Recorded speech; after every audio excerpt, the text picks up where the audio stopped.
الحمد لله رب العالمين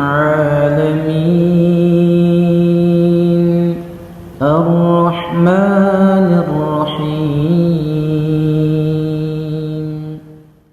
السلام عليكم ورحمة الله وبركاته. الحمد لله رب العالمين والصلاة والسلام على أشرف الأنبياء والمرسلين سيدنا محمد وعلى آله وأصحابه أجمعين. فقال الله تعالى في كتابه الكريم بعد أعوذ بالله من الشيطان الرجيم يا أيها الذين آمنوا اتقوا الله حق تقاته ولا تموتن إلا وأنتم مسلمون. الله أكبر الله أكبر الله أكبر الله أكبر ولله الحمد. Jamaah salat Idul Adha rahimakumullah. Alhamdulillah, kita kembali menikmati takbir, tahlil, tahmid yang dikumandangkan di mana-mana sebagai penyambutan kita akan hari yang mulia ini, hari yang istimewa ini, yaitu hari raya Idul Adha yang disebut juga hari raya Idul Qurban, termasuk disebut juga hari raya haji. Karenanya kita perlu senantiasa mengingat bahwa hari raya Idul Adha ini berkaitan erat dengan haji. Tidak bisa dikatakan kita beridul adha kalau kita tidak mengkaitkan hati kita dengan hati para hujjaj, para duyufur rahman, para tamu-tamu Allah yang sedang mengadakan wukuf di Arafah kemarin, dan hari ini mereka berjalan menuju ke Jamarat atau menuju ke Ka'bah untuk tawaf. Saudara rahimakumullah, begitu juga karena disebut Idul Qurban, hari raya kurban, tidak bisa kita abaikan untuk hati kita dan pikiran kita mengenang seorang nabi yang istimewa, Nabiullah Ibrahim alaihissalam, yang telah begitu banyak mengorbankan perasaannya, mengorbankan waktunya, pikirannya, tenaganya untuk semata-mata menjadikan hidup ini berlandaskan la ilaha illallah, tiada ilah selain daripada Allah Ta'ala. Ibrahim alaihissalam dengan sendirian berani menghancurkan berhala-berhala yang disembah oleh kaumnya, untuk kemudian kaumnya sendiri disadarkan betapa kelirunya mereka dengan kapaknya ditinggalkan di berhala yang terbesar. Dan ketika mereka menggugat Ibrahim, Ibrahim menjawab, tanyalah kepada berhala yang terbesar itu, karena kapaknya ada di sana. Jadi saudara rahimakumullah, ini adalah peristiwa-peristiwa penting yang setiap kali kita memasuki hari seperti ini harus kita kenang kembali, harus kita ingatkan diri kita masing-masing. Bagi mereka yang pernah haji, tentunya dia bisa mengulang kembali memorinya. Bagi mereka yang belum diizinkan haji, tentu ini membangun semangatnya untuk memohon kepada Allah Ta'ala. Semoga dalam waktu dekat Allah izinkan dia bertamu ke rumah Allah Ta'ala, menjalankan kewajiban yang mengikuti millah Ibrahim alaihissalam. Allahu Akbar, Allahu Akbar, Allahu Akbar, Allahu Akbar walillahil hamd. Saudara rahimakumullah, hari raya Idul Adha juga merupakan hari raya tahunan yang karenanya di waktu seperti ini ada baiknya kita melakukan murajaah, muhasabah, evaluasi, introspeksi tentang kondisi diri kita masing-masing, keluarga kita masing-masing, dan umat ini. Nah, salah satunya kalau kita berbicara tentang umat ini, kita harus kembali menyadari we are living in the darkest chapter of the Islamic history. Kita umat Islam hari ini sedang berada di babak paling kelam dalam perjalanan sejarahnya. Nabi Muhammad SAW telah menjelaskan dalam hadis tentang babak demi babak perjalanan sejarah umat Islam. Ada 5 babak dan kita sekarang sudah berada di babak keempat, yang kata Nabi adalah babak kepemimpinan mulkan jabriyah, para penguasa yang memaksakan kehendak mereka, mengabaikan kehendak Allah dan Rasulnya. Dan babak keempat ini belum terlalu lama kita masuki, belum ada 100 tahun yang lalu. Dia terjadi tahun 1342 Hijriah, kita sekarang tahun 1441 Hijriah, persis tahun depan baru 100 tahun, itu pun pakai kalender Hijriah. Kalau pakai kalender Masehi 1924 yang lalu kita berpindah babak ke babak keempat, dan sekarang kita baru 2020. Nanti 2024 baru persis 100 tahun dalam perhitungan tahun Masehi. Namun demikian, dalam 100 tahun ini kita menyadari, seharusnya kita merasakan seharusnya betapa memang hari-hari ini persis seperti yang digambarkan Nabi Muhammad sallallahu alaihi wasallam, ayyamus sabr. Ini adalah hari-hari yang menuntut kesabaran. Sebab kata Nabi dalam sebuah hadis tentang kondisi kita hari ini, Nabi bersabda, badiru bil a'mali fitanan ka qita'il lailil muzlim, yusbihu ar-rajulu mu'minan wa yumsi kafiran, aw yumsi mu'minan wa yusbihu kafiran, yabi'u dinahu bi'aradin minad dunya. Nabi bersabda, bersegeralah kalian beramal sebelum datangnya masa di mana fitnah hadir dalam jumlah yang begitu banyak, seperti malam yang gelap gulita. Jadi dunia menjadi gelap gulita, kata Nabi. Bukan gelap dalam arti sebenarnya, tapi gelap dalam arti dikepung oleh nilai-nilai yang gelap, nilai-nilai kezaliman, nilai-nilai kekufuran, nilai-nilai kemunafikan, nilai-nilai kesyirikan, nilai-nilai kedustaan, nilai-nilai kebohongan, kepalsuan. Pendek kata, semua nilai-nilai yang jelek hari ini gampang sekali kita temukan. Dan kata Nabi selanjutnya, apa fenomena yang muncul pada masa itu? Yang muncul, kata Nabi, pagi-pagi seseorang masih beriman, sore harinya kafir. Sore hari masih beriman, paginya kafir. Jelas-jelas Nabi mengatakan perbandingannya, tadinya beriman kemudian jadi kafir. Nabi tidak mengatakan pagi berbuat baik, sore berbuat buruk. Bukan, perbandingannya bukan antara baik dan buruk, Pak. Ingat, dalam Islam kalau kita mengerjakan satu amal yang buruk, maksiat, tidak serta-merta batal iman kita. Tapi jelas-jelas Nabi mengatakan pagi beriman, sore kafir. Maknanya apa? Muncul fenomena nawaqidul iman, keterlibatan kaum muslimin dalam dosa-dosa yang kelasnya bukan dosa kecil, bukan dosa besar, tetapi dosa membatalkan keimanan. Nauzubillahi min dzalik. Dan itu sebabnya apa, kata Nabi? Yabi'u dinahu bi'aradin minad dunya. Karena manusia pada masa itu yang mengaku muslim telah rela menjual agamanya demi mendapatkan kenikmatan dunia. Allahu akbar, Allahu akbar, Allahu akbar, Allahu akbar walillahil hamd. Jamaah rahimakumullah. Ada hadis lain lagi yang menggambarkan kondisi kita hari ini, dan hadis ini sangat penting kita hayati. Nabi bersabda, la tattabi'unna sunan alladziina min qablikum shibran bi shibrin wa dhira'an bi dhira'in hatta law dakhalu fi juhri dabbin lattaba'tumuhum. Nabi bersabda, kelak nanti di akhir zaman akan muncul, kalian akan menjadi umat yang mengekor kepada umat-umat sebelum kalian, sejengkal demi sejengkal, sehasta demi sehasta, sehingga sekiranya mereka yang kalian ikuti masuk lubang biawak sekalipun, kalian terus mengikuti mereka. Para sahabat bertanya-tanya, ya Rasulullah, al-Yahud wa Nasara, ya Rasulullah, apakah yang kau maksud adalah kaum Yahudi dan Nasrani? Apa jawaban Nabi? Nabi balik bertanya, faman, siapa lagi kalau bukan mereka? Saudara rahimakumullah, bukan rahasia lagi. Tahun 1342, tahun Hijriah yang lalu, 1924 Masehi yang lalu, apa yang terjadi? Allah Ta'ala menerapkan sebuah kaidah hukum Allah, namanya sunnatut tadawul, sunnah bergiliran. Apa itu sunnatut tadawul? Allah berfirman, wa tilkal ayyamu nudawiluha bainan nas. Demikianlah hari demi hari, masa kemenangan dan kekalahan kami pergilirkan di antara manusia. Tahun 1342 Hijriah, Allah cabut giliran kepemimpinan kita umat Islam memimpin dunia ini, diganti dengan kaum kafir barat, Yahudi Nasrani. Mereka yang memimpin dunia sejak tahun-tahun itu, ya. Padahal kita memimpin dunia, Pak, ribuan tahun, 1342 tahun kita memimpin dunia, Pak. Dan dari tahun ke tahun, dari dekade ke dekade, dari abad ke abad, wilayah kepemimpinan umat Islam itu membentang begitu luasnya. Dan ketika Kesultanan Utsmani Turki yang terakhir memimpin umat ini, bentangannya la haula wala quwata illa billah, dari Maroko sampai Merauke, ya, dari Rusia sampai ke Afrika Selatan. Itu wilayah kita dahulu kala, saudara rahimakumullah. Tapi hari ini kita telah berpecah-pecah menjadi negeri-negeri yang masing-masing negeri membanggakan hukum yang bukan hukum Allah Ta'ala. Saudara rahimakumullah, ini harus kita sadari. Jadi yang mimpin dunia sejak tahun itu, Pak, bukan lagi umat Islam. Karena yang saya ingatkan diri saya dan kita semua hari ini, bahwa kita punya kewajiban taat. Tapi taat kepada siapa? Taat kepada Allah dan Rasulnya, dan kepada siapapun yang memang mengajak kita kepada Allah dan Rasulnya. Tapi kalau tidak mengajak kepada Allah dan Rasulnya, maaf, Allah dan Rasulnya lebih utama bagi kita. Allahu Akbar, Allahu Akbar, Allahu Akbar, Allahu Akbar walillahil hamd.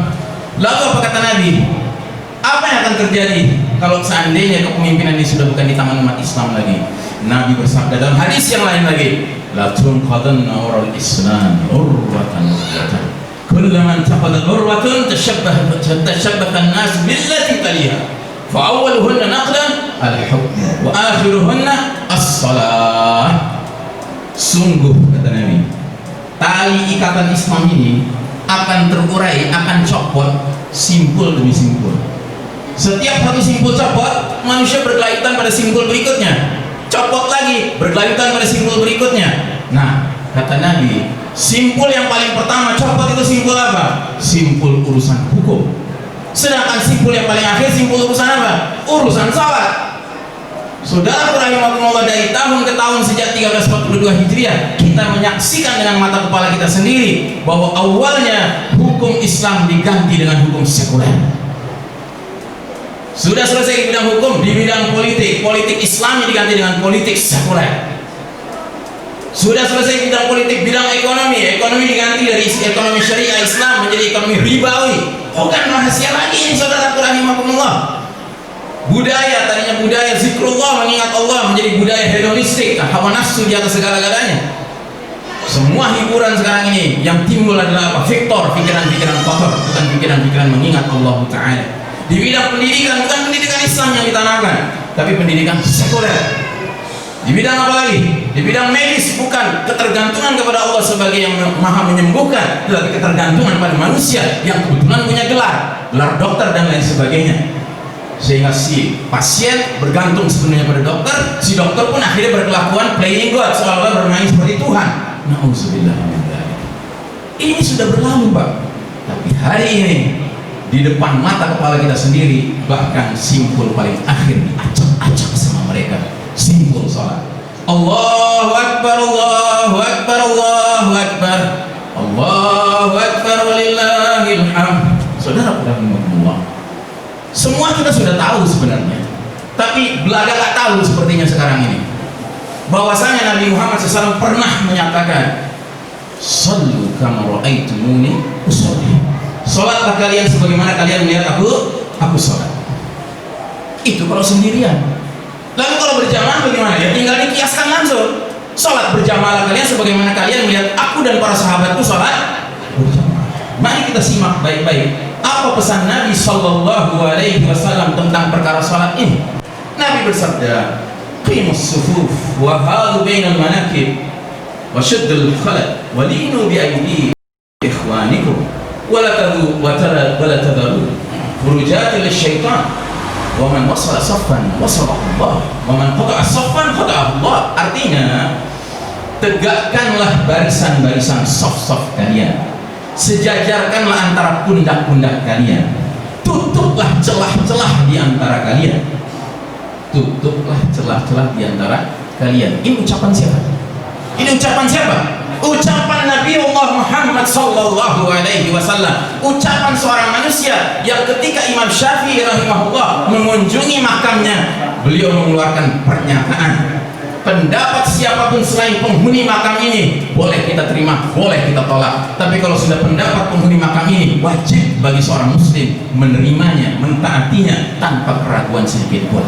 Nabi bersabda, tutup celah-celah kalian ketika sedang sholat berjamaah. Apalagi selanjutnya kata Nabi, lemah lembutlah kalian terhadap kedua tangan saudara kalian. Maknanya apa? Maknanya kalau kita lihat ada celah di depan kita, kita tahu celah itu agak sempit tapi muat diri kita, masuklah dengan lemah lembut, jangan dengan kasar, karena itu saudara kita kiri kanannya itu. Yang lebih mengagetkan lagi, selanjutnya Nabi ulang lagi soal celah-celah. Apa kata Nabi selanjutnya? Janganlah kalian biarkan celah-celah itu untuk syaitan.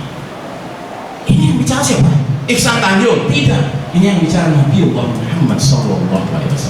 Kalau Nabi mengatakan demikian, berarti setiap kita sholat berjamaah membiarkan ada celah, sama saja kita membiarkan ada apa? Ada syaitan. Karenanya saudara rahimakumullah, kira-kira siapa yang bersenang ketika kita sholatnya sadar tidak sadar, kemudian saling menjauh satu sama lain? Siapa yang senang? Ya syaitan lah. Makanya saya ingatkan di masjid-masjid hari ini, kalau kita ingin sholat kita ini baik dan benar, jangan kasih kesempatan syaitan hadir di tengah-tengah kita. Tutup celah-celah itu. Tapi sebaliknya, yang sedang dianjurkan sekarang apa, Pak? jawab sendiri, pikirkan sendiri, renungkan sendiri. Bahkan yang lebih mengerikan, apa kata Nabi selanjutnya? Nabi bersabda selanjutnya, man wasala saffan wasalahullah. Barang siapa menyambung saf, tidak membiarkan renggang safnya, Allah menyambung dia. Dan barang siapa yang memutus saf, membiarkan renggang safnya, Allah memutus dia. Ini urusan sambung dan putus, ini urusan apa? Urusan rahmat. Bayangkan, kita merasa sudah selesai ini sholat kita nih, pulang dari masjid, alhamdulillah aku dirahmati Allah. Bagaimana dirahmati? Kita biarkan celah-celah itu ada di antara kita. Allahu Akbar, Allahu Akbar, Allahu Akbar, Allahu Akbar, walillahil hamd. Masih ada lagi. Nabi bersabda, ala tasuffuna kama tasufful malaikata inda rabbihim. Tidakkah kalian bersaf, berbaris, kata Nabi kepada para sahabat, sebagaimana berbarisnya para malaikat di hadapan Rabb mereka. Para sahabat pun bertanya-tanya, bagaimanakah para malaikat itu berbaris di hadapan Rabb mereka? Maka kata Nabi, yutimuna as-sufufal awwal wa yatarasuna fis-saff. Mereka menyempurnakan barisan saf yang awal, artinya berlomba berada di depan, ya, dan mereka saling menempelkan diri satu dengan lainnya.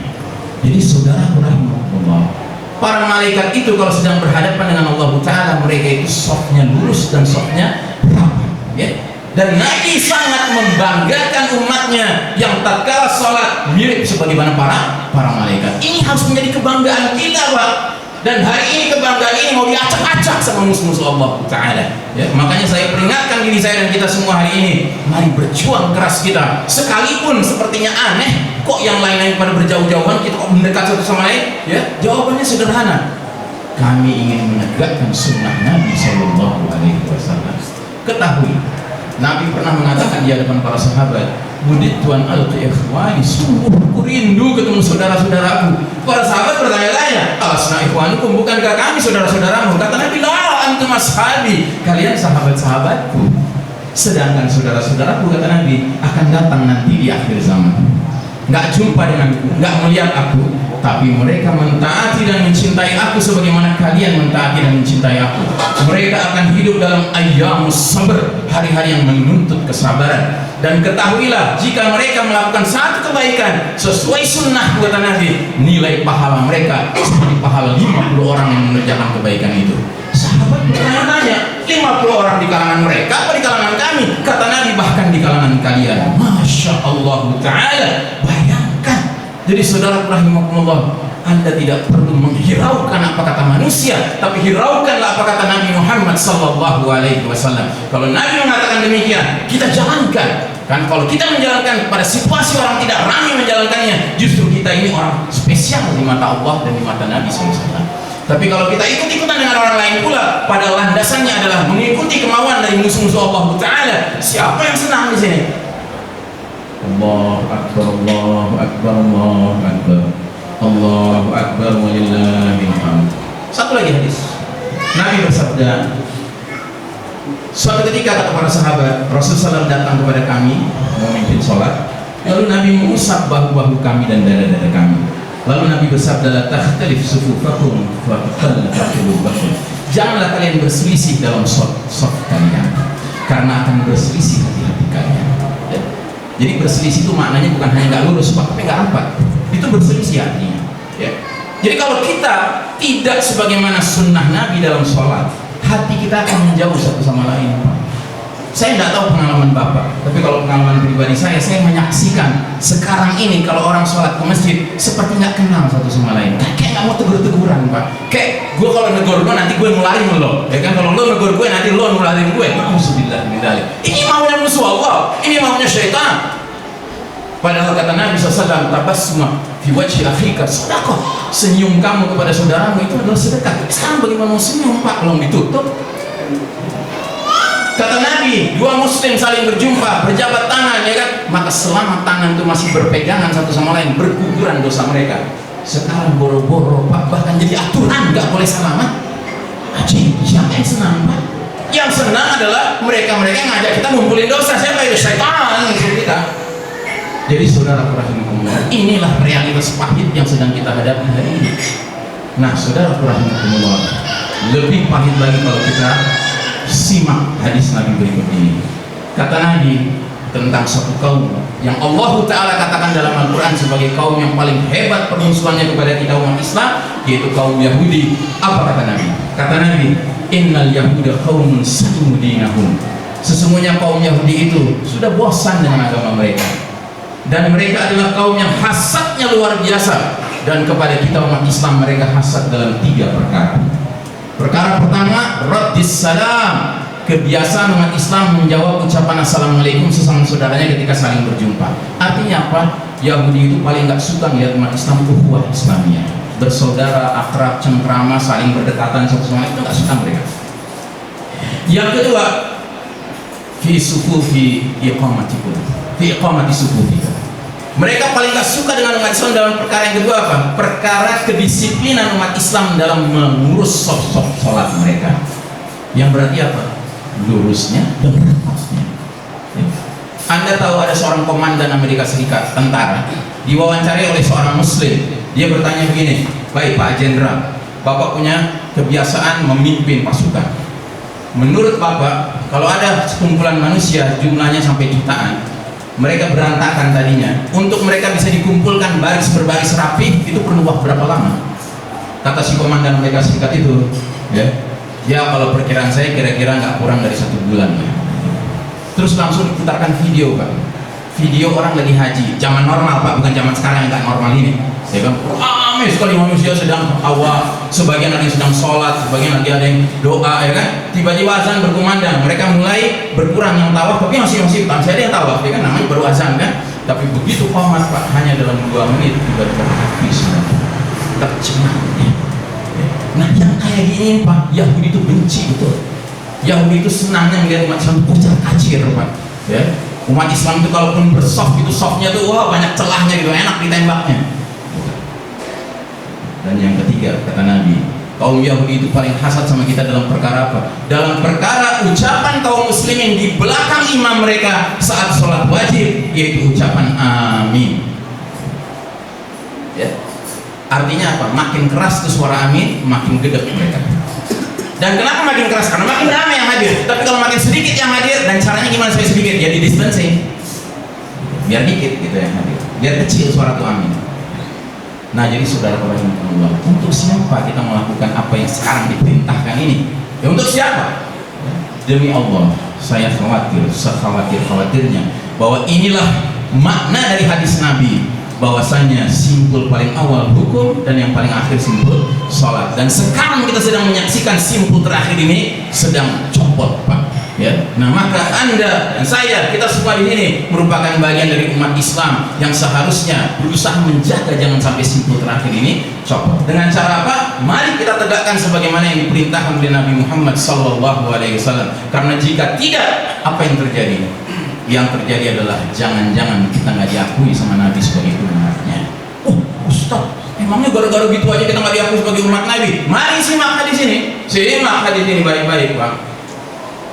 Kata Nabi SAW, sesungguhnya umatku di hari berbangkit nanti akan datang dengan wajah, dengan kaki, dengan tangan yang bercahaya, berkilau, bersinar akibat wudhu mereka.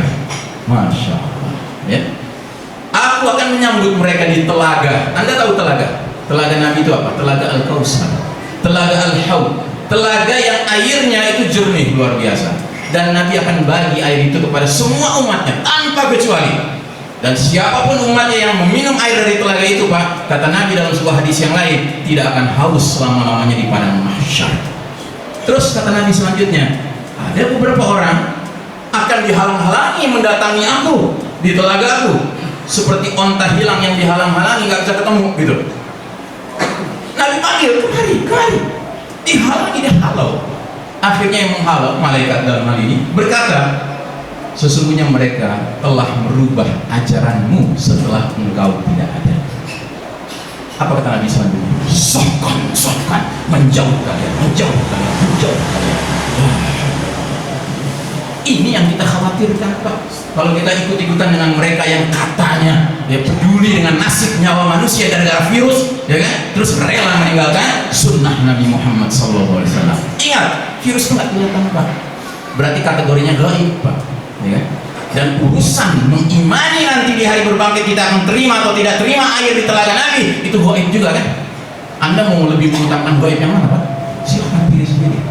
Kalau lebih mengutamakan gaib yang sebenarnya urusan yang paling mentok mati, paling mentok mati, tenimbang gaib yang urusannya adalah kita bahkan nggak berhak menerima syafaat Nabi SAW, tentu kita tidak berani mengambil resiko. Karenanya saudara rahimahullah, mari saya mengajak diri saya dan kita semua di sini. Mari kita menjadi ahlus sunnah yang sebenar-benarnya. Jangan menjadi ahlus sunnah untuk urusan-urusan yang aman-aman aja. Gitu. Urusan yang kayak gini Pak, nggak pernah dipermasalahkan. Aneh sekali ada kelompok Pak. Wah, kalau urusan bidah kecil-kecil remeh-temeh, wah hebat kali mereka mempermasalahkan. Tapi giliran bidah yang satu ini kok paling ngomong ya? Kenapa ya? Kok bisa begitu? Karena apa? Karena mereka mentaati pihak siapapun. Ya asalkan pihak itu lebih populer, lebih utama, lebih diakui di masyarakat luas dengan tenimbang di mata Allah Ta'ala dan di mata Nabi Muhammad SAW. Sedangkan kita tidak. Ya, makanya ayat yang mengawali tentang definisi orang bertakwa yang paling pertama apa? Alladzina yu'minuna bil ghaibi, mereka yang beriman kepada perkara yang gaib. Ingat ya, virus ini gaib Pak, nggak kelihatan sama mata telanjang kita, tetapi ini juga gaib. Silahkan Anda pilih mau mendahulukan gaib yang mana Pak. Kalau saya ditanya, saya lebih baik mendahulukan gaib yang menyebabkan iman saya terpelihara, bukan yang menyebabkan iman saya copot. Sekalipun kematian harus menjemput kita, bukan berarti kita nantangin, tidak. Kita tidak nantangin dan tidak kita mengatakan mereka yang sholatnya softnya rapi pasti nggak kena coronavirus. Tidak, bisa saja kena. Urusan kena nggak kena apa itu urusan takdir Allah. Ya. Tidak ada satu musibah pun yang menimpa siapapun kecuali karena sudah ditakdirkan oleh Allah Ta'ala. Jadi saudara rahimahullah, yang terakhir sebagai solusinya, marilah kita menghayati setiap kita sholat sebuah surah yang kata Nabi Muhammad SAW, la salata liman lam yaqra bi fatihatil kitab. Tidak ada sholat bagi orang yang tidak membaca pembuka Alkitab Al-Quran, yaitu surat Al-Fatihah. Surat Al-Fatihah adalah syarat sahnya sholat kita.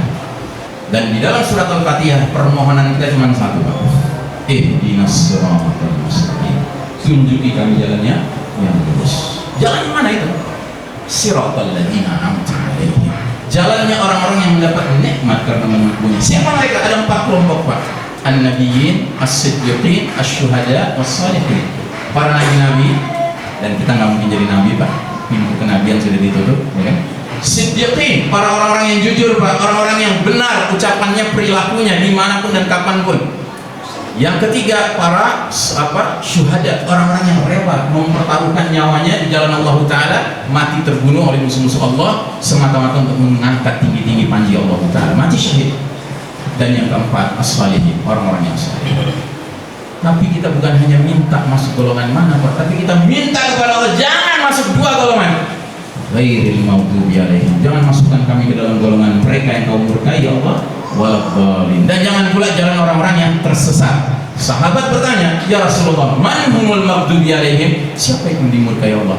Kata Nabi, humul yahud, mereka kaum Yahudi, kaum yang tidak suka melihat umat Islam berjabat tangan, tersenyum, ukhuwah Islamnya satu sama lain, kaum yang tidak suka melihat umat Islam rapi dalam sholatnya, rapat dan lurus sholatnya, kaum yang tidak suka mendengar suara keras amin di belakang sholat imam berjamaah, ya. Dan yang kedua, sahabat bertanya, man humul dhalun, siapa yang tersesat? Nabi menjawab, humun nasara, mereka kaum Nasrani. Kaum Nasrani yang ketika sebuah museum sekuler diganti jadi masjid, tersinggungnya luar biasa. Hanya karena dulu kala pernah menjadi gereja, gitu. Tapi itu sudah dibeli oleh seorang muslim, jual, ya sudah dibeli, Pak, sudah sah gitu, ya, sudah bukan milik mereka lagi, ya. Nah, ini yang memimpin dunia hari ini, saudara-saudara. Maka jangan sampai dalam sholat kita minta, jangan masukkan kami ke dalam kelompok Yahudi, jangan masukkan kami ke dalam kelompok Nasrani. Tingkah laku kita lebih hebat dari Yahudi. Kita mendorong-dorong orang jauh-jauh sholat satu sama lain. Ya, jangan mengikuti aturan-aturan bikinan siapa entah. Ikulah aturan ini. Ini menyelamatkan Anda dari penyakit, dari kematian. Na'udzubillah min dzalik. Ingat, kematian itu bisa datang dengan cara apapun. Dan bagi kita umat Islam bukan kematian yang kita takuti. Yang kita takuti adalah kematian Allah. Ya. Yang kita harapkan adalah kematian husnul khatimah. Dan ciri orang yang husnul khatimah adalah bagi dia agama di atas segala-galanya, bukan yang lain-lainnya.